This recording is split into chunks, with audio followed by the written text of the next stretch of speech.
আসসালামু আলাইকুম। ইউটিউব পেজে স্বাগত। আচ্ছা, রান্নাবান্না একটু করতেছি আর একটু গল্প করব। গল্পটা হচ্ছে, একটা গল্প বলতে পারবেন, একটা নীতি কথাও বলতে পারবেন। কষ্ট মানুষকে জীবনের আসল শিক্ষা দেয়। আপনারা কি জানেন? নীরব চোখের জল অনেক কথার চেয়েও গভীর। সব হাসির আড়ালে কিছু না কিছু কষ্ট লুকিয়ে থাকে। সময় ধীরে ধীরে কষ্ট ভুলতে শিখিয়ে দেয়।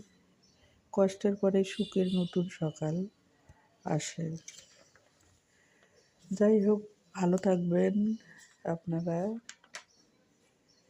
তা ক্ষমা মানুষের হৃদয়কে শান্তি দেয়। ভুল হইলে ক্ষমা চাওয়া দুর্বলতা নয়, মহানতা। যে সব ক্ষমা করতে জানে সে সত্যিকারেই শক্তিশালী। আসসালামু আলাইকুম, ভালো থাকবেন।